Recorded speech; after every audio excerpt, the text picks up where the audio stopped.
you're representing real people that existed, and some of those people are heroes and heroines of people who are coming to see the show, so they've got an idea of who those people might be. So the journey towards making it as authentic as possible, but not getting bogged down in that, because, well, they're not here.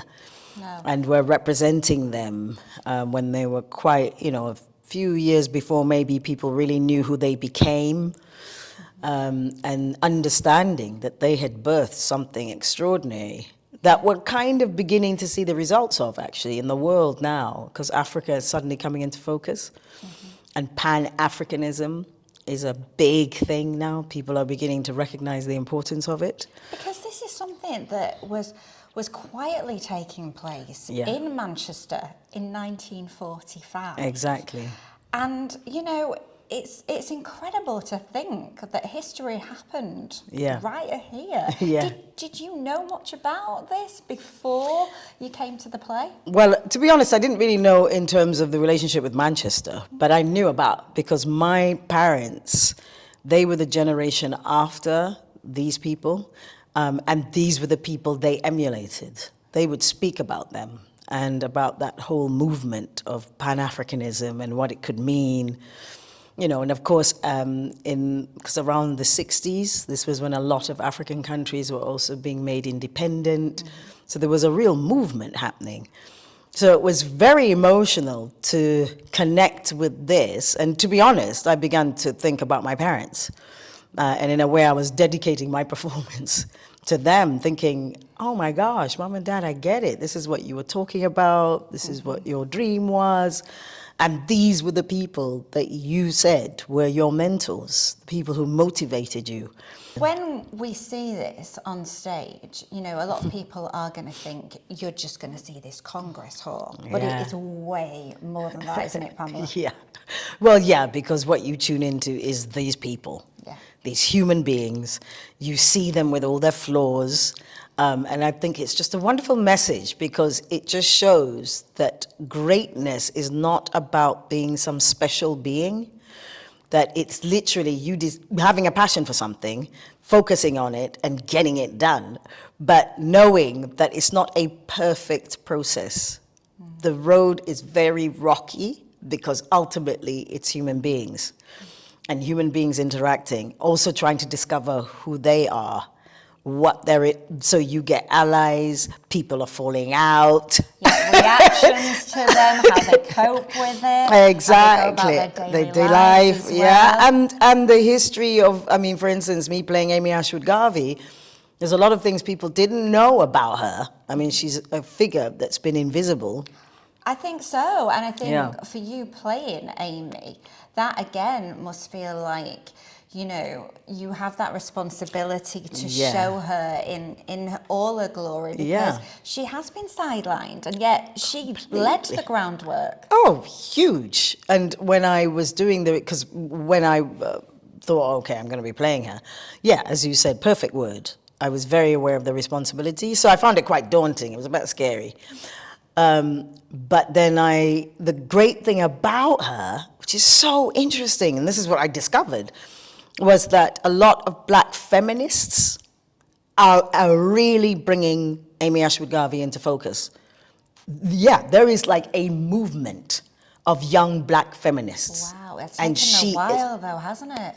So thanks for them that now we're beginning to see Amy Ashwood-Garvey. I've got friends my age, and I was talking to them about the play, and they were saying, what? And I said, she did this, she did it. And they said, my gosh, I didn't know. And I thought, I know.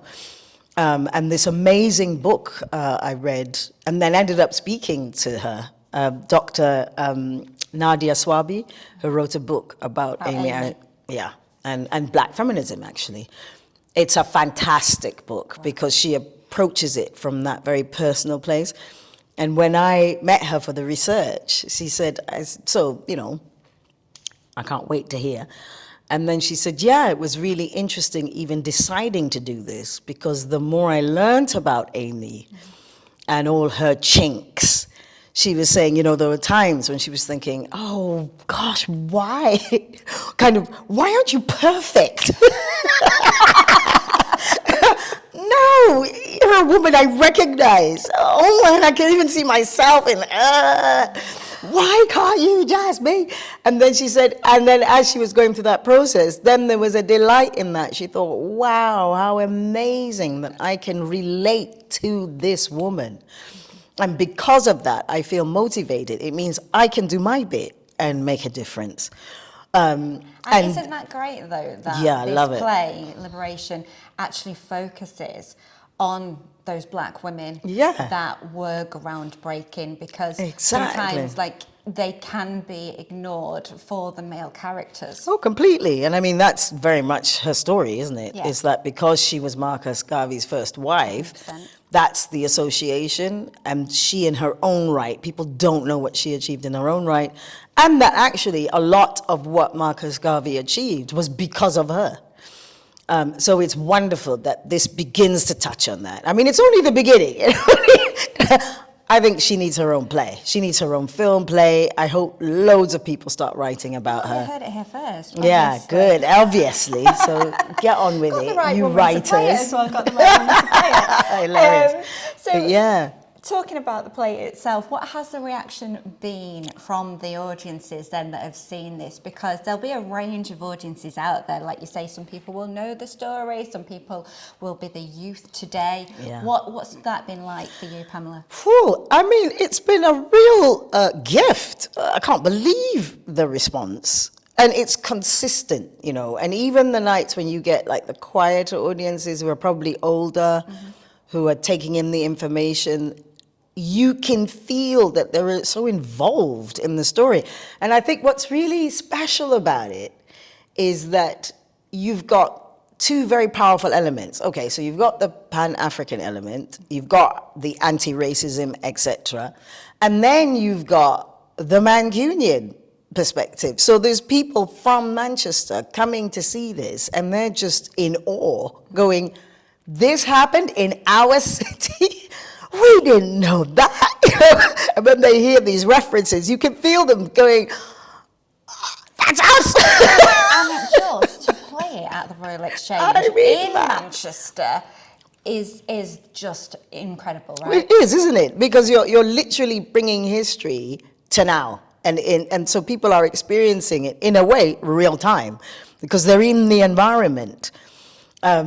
And you can feel it, you know, because sometimes you get the previews. I couldn't believe it, because previews can be quite quiet. People are just coming. But the way people are responding, and also as performers, sometimes you get very responsive audiences, but it's not really about the play. I don't know if you get my feeling, my drift. You can feel the response, but you feel as if you're working against them in a way, because you're trying to pull them back in. But with this one, you can feel that the responses are part of what they're experiencing. So, and of course the play is set up as if they are the delegates as well. So they're actually part of it. And their responses become really organic because of that, you know, and you can tell them beginning, because we try to include them when we walk in, we look at them, say, we're all in this together. So. And that's the beauty of the round, right? Really, really is. Yes, because it invites that, yeah. And what do you hope that people take away from seeing Liberation? That very word, hope. Yeah. I really, because the world at the moment is a bit crazy, and people have a lot of fear and confusion and doubt. And I think plays like this can just shed some light on who we are as human beings. And actually, essentially, the human spirit is a very beautiful thing. And all it actually wants is the best of everything. All it actually wants is for us to get along.